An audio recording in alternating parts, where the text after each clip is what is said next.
Hello YouTube family, Greg D here with TGN, and we are back for another DCUO video. And today I thought I would bring you guys what I'm using for my sorcery healer loadout. As most of you know, we did post a video, I think it was sometime last week, a few days ago, something like that, where we went through one of the event alerts. I think it was one of the alerts, and we kind of played as a sorcery healer because of most of you guys don't know.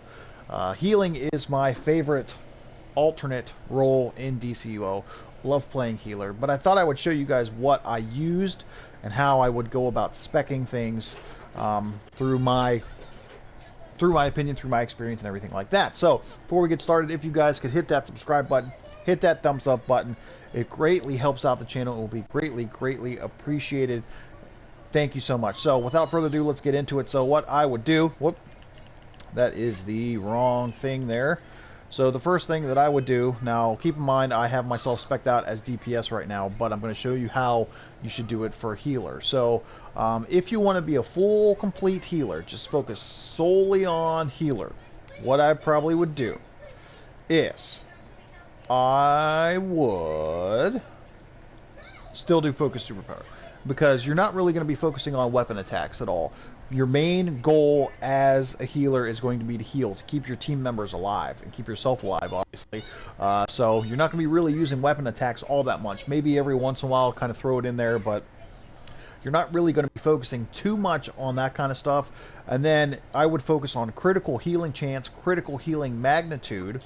As you can see there, each point that you put in there will raise your critical healing chance 1%, 2% for critical healing magnitude. So that means more often you'll get those big numbers, and they'll become more frequently. So that's one thing you want to keep in mind too. And then obviously everything else, if we're talking just solely healer, restoration. This is the big stat that you want as far as being a healer. So now with that being said, what you want to do is, with everything, as far as your white mods, as far as your generator mods, as far as equipment mods, anything like that, you want to focus on healing.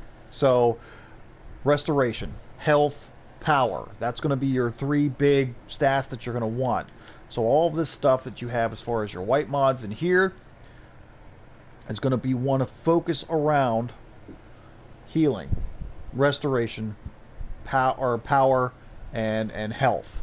So as you can see there, Restorative Soul Barrage heals you a small amount, because obviously some of these white mods will be correlated to whatever power you are at that particular time. In this case, a healing power, whether that's nature, whether that's God, I can't even, celestial, any water, any of those healing powers.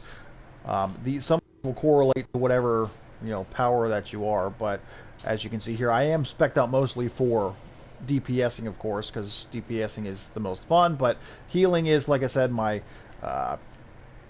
favorite alternate role there. But like I said, any of these stats that you have, whether, like I said, generator mods, white mods, augments, any of that kind of stuff, you're going to want restoration. So even with like your augments here, restoration, anything that's going to be like here will be kind of similar overall as far as your adaptive augments. Obviously, whenever the new episodes come out, you want to make sure that you have the adaptive augment from that episode, because even in my experience, what I've seen, let's say you have the ones from the Teen Titans episode in there, and they're level 15. If you grab the adaptive augments from this episode 37, at level 1, those things will be stronger than the ones that you have from episode, what was that, 33. So just keep that in mind as well. Every time a new episode comes out, you want to make sure that you get the adaptive augments there, which I obviously need to do for the side character here. But as far as the loadout itself, we're going to show you. So from left to right here, we have our healer pet, which is the Watcher. We have Rejuvenate. Use your connection to the supernatural to instantly restore health to yourself and the most injured group member. So this is a priority heal. So this comes in handy a lot. Especially if you're in a raid, your tank is getting, the bejesus beaten out of him or her, and the tank needs help. This will automatically send healing to you and that tank.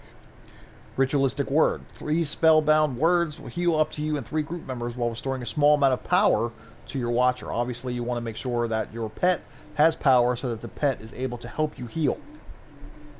This one is probably my favorite move here. Conjure a glowing sigil beneath you. So basically, instead of Circle of Destruction being in DPS, this is going to be Circle of Protection. So what you do is you set up this circle, and this provides healing over time, which is awesome.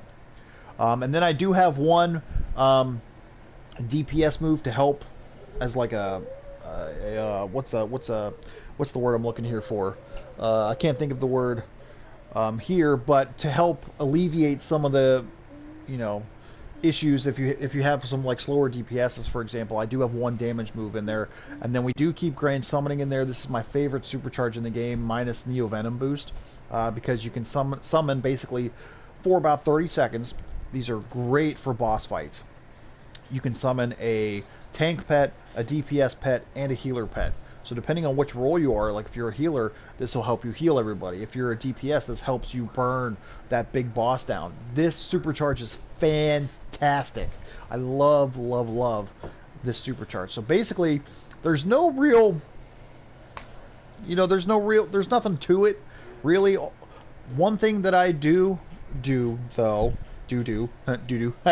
so one thing that I do in the cases of healing is whenever me and my group are coming up to a next set of adds, the next set of bosses, whatever the case is, I do Circle of Protection first and foremost first. Because basically you can lay this circle underneath where the boss is, where your tank is going to be, where the majority of your team members are going to be, and that will give them the healing over time. Right? So you're going to just do that. And then I basically will just go from left to right as far as my actual healing numbers. Now, obviously, you see there, that's, like I said, that's to give you a little bit extra, damage to help out the team there. But the main thing that I want you to remember from this is to always lay down that Circle of Protection first. That's just something that I like doing. You don't necessarily have to do that. It's up to you, and it's kind of a feel thing, but I personally have found that it works really well if you lay that down immediately. Especially in the boss fights, the big boss fights, where you can get it underneath the boss, you can get it underneath your tank, so that you have the healing over time, and then you can literally just go these moves from left to right, and then whenever your circle does wear off, you can, put it back down. But I mean, it's literally just left to right, and that's it. I mean, it's 3 moves basically, and that's all you're going to do. I just go from left to right, and then just add some damage there to help the team. That's really all there is to it.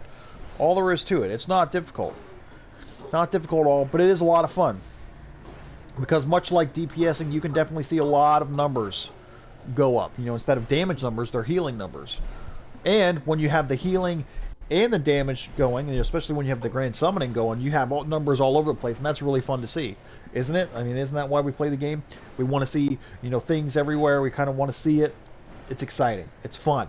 So if you haven't tried healing, I would highly recommend it, because it is very fun. So I know some people are, they want to be tanks through and through. Some people like to be controllers. I am definitely team healer, so I definitely like it. Like I said, get that Circle of Protection down right away, and then just go through and add some damage, help out the team. Maybe throw in a little, hand blaster attack in there in this case, but try it out. If it works for you, great. If it doesn't, that's okay too. That's all I got for you guys today. Thank you guys so much for watching. As always, don't forget to like, share, comment, and subscribe for more. And until next time, guys, we'll see you soon.